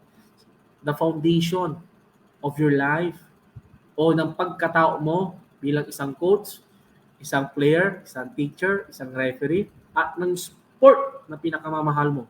No? Integrity ang pundasyon yan. No? Number 1. No? Pinaka-importante yan, ang integridad. Okay? So you as a coach, you must have integrity. Okay? So taging tatandaan yan. Wag natin sisirain ng integridad natin nang dahil sa pera. Maraming ganyan. Na coaches, players, referees, and teachers. Nang dahil sa pera, sinira ang pagkatao nila. Okay? So ayan. Demonstrating conduct that is honest and ethical, providing safe, fair, and exclusive environments, playing by the rules. These are things that help define sport and underpin its value to our society. No, kung may integridad ka, naglalaro ka ng malinis, ng patas, di ba? You are playing with the rules or by the rules, no? Hindi ka tatawagin na mandaraya. Ha? So, laging tatandaan na ang buhay ay, na ang buhay ay napakaiksi. No? Pag ang integridad mo nasira, buong buhay mo, wala na. Sira ka na. Ganon yun. No? Kaya, tayo nasa coach, no, huwag natin sisirain yung integridad natin. Okay na tayo ay siraan dahil sa inggit or kung ano man, pero yung ganito, no, wag na. wag na wag natin sisirain. My fellow coaches, teachers, and student athletes na nandito at sa mga ating napakakinig, no? Wag natin sisirain ang integridad natin at pagkatao natin. Okay? Ayan. So, last slide na yan. Okay? So, iniiwan ko itong quotation ni Billy Graham. No? A coach will impact more people in 1 year than the average person will in an entire lifetime. No? So, ang gusto iparating ni Billy Graham dyan na tayo na coach, no? Makakapag-impact tayo ng isang buhay ng tao, no? Nang walang isang taon, no? Kaya natin gawin 'yan ng walang isang taon because sasabihin ng player mo, sabi ni coach says, 'di ba? Sabi ni coach, gawin ko 'to, 'di ba? Sa pag ginawa ng player mo 'yan, ng estudyante mo 'yan, makikita na natin yung pagbabago. Makikita natin yung progress na gusto natin makita. Hindi natin siya minamadali. Sabi nga natin na it's a step-by-step process. Sabi nga, slowly but surely, slow and merong progress. Kahit na matagal yan, mabagal yan, basta may progress na nakikita natin, walang problema. Because we are coaches impacting the lives of many people. No? Tayo ang nag-i-impact, nagbibigay halaga din, no, sa buhay ng isang tao, buhay ng ating mga players. Okay? So, dyan na po, nagtatapos ang ating first lesson sa ating first meeting, fellow coaches, no? So, before we end, no, sakto alas 9, before we end, gusto ko kahit na marinig man ang inyong insights regarding dito sa ating learnings ngayong gabi. No? Magbigay lang tayo ng kaunting nalalaman natin, naintindihan natin dito sa pinag-aral natin ngayong gabi, no? So that we can share, no? We can share in our fellow viewers, no, fellow coaches yung napag-aralan natin. Okay, si Coach Andrew. Kasi natin kay Coach Andrew. Good evening po. First of all, sa pag-coach dapat talaga may affection tayo sa mga players natin. Then dapat alam natin mga strongest at weaknesses nila para mas naiintindihan nila tayo. Then dapat affectionate tayo sa kanila. Then vocal din tayo sa kanila. Ayun yung isang natutunan ko dito sa seminar natin. Mas maganda talaga yung relationship natin with the players is mas intact. Yun lang po. Okay, thank you, Coach Andrew. So next, tayo? Kay Coach John Fritz. Huwag po tayo may mag-open camera. Si Coach John Fritz, baka nandito.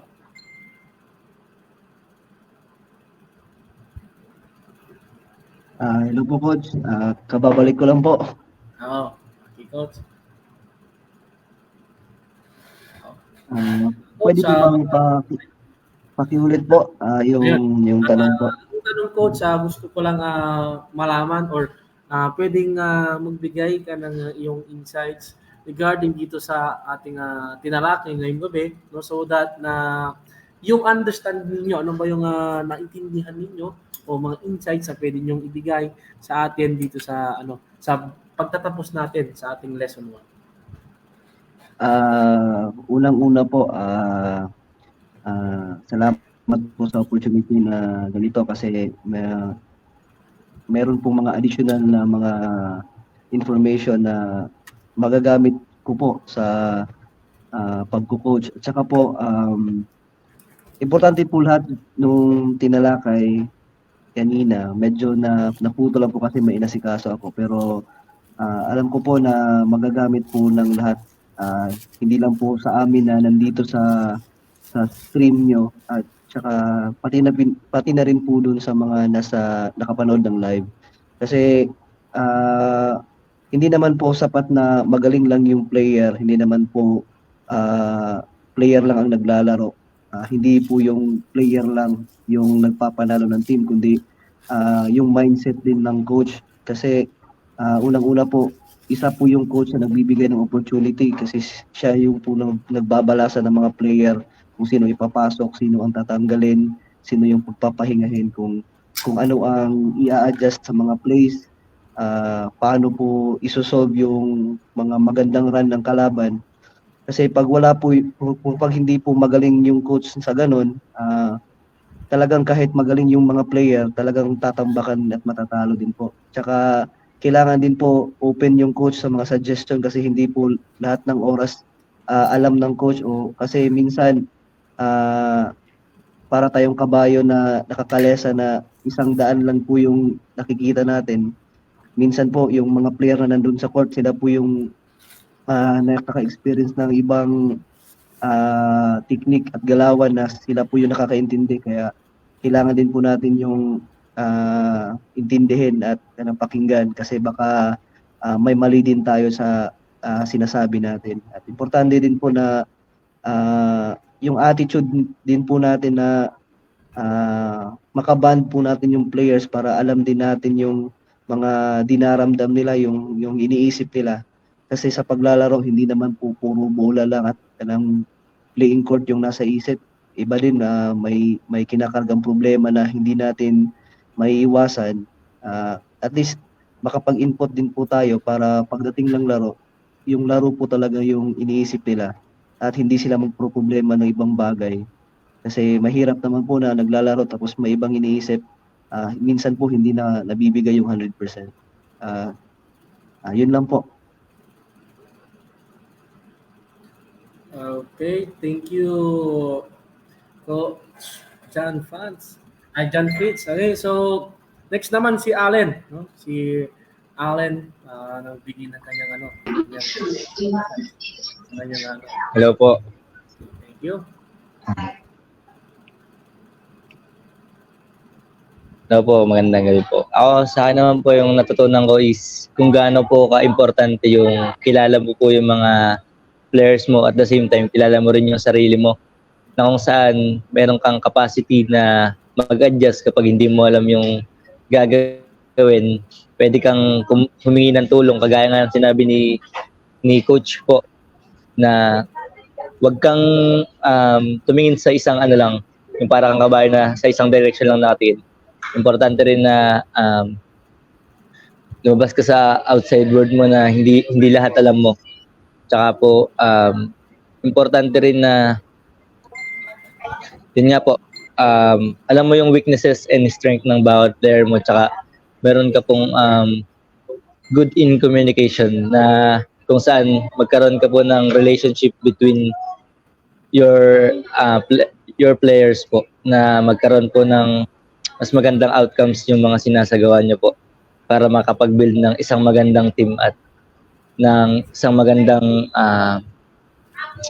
impluwensya po sa mga athletes po. Yun lamang po. Thank you po.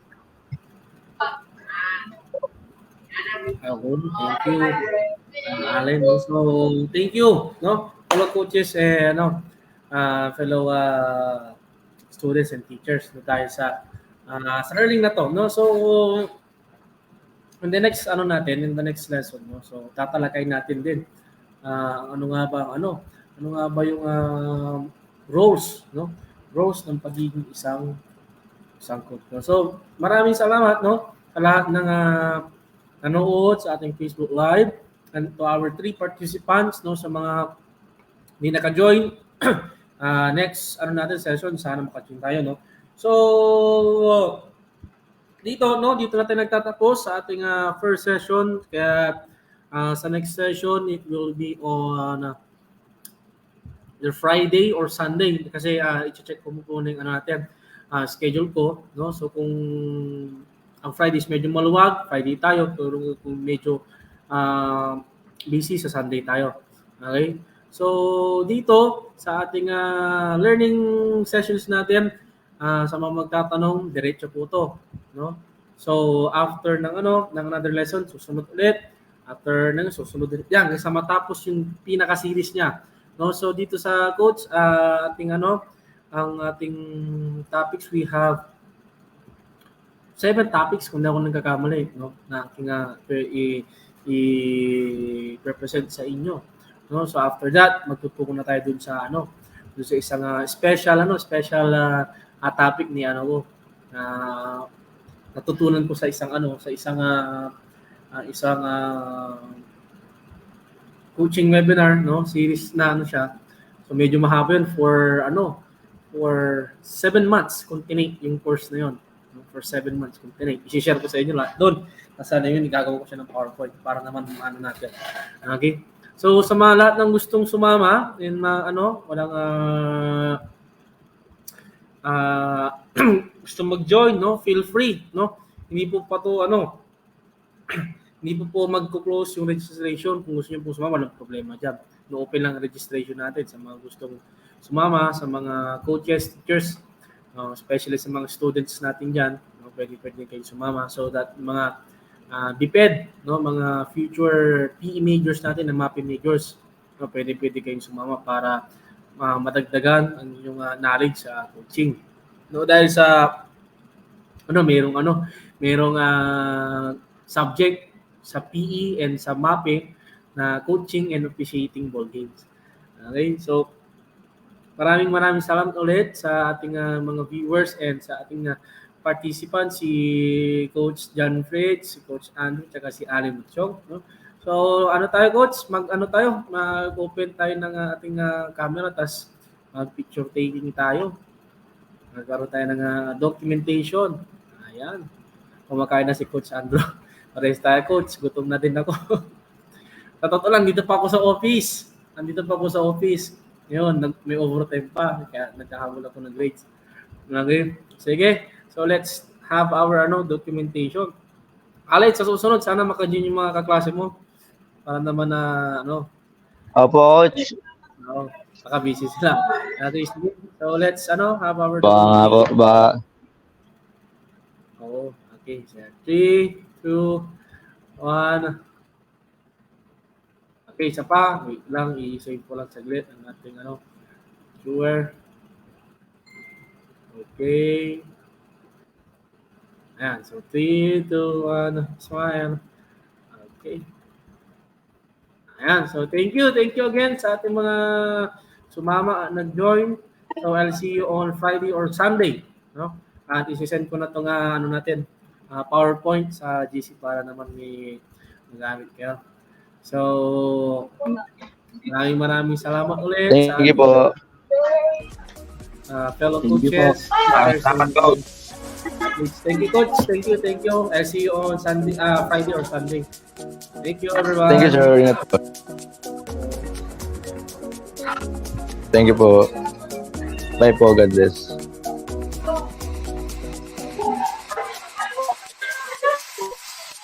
Thank you.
Audio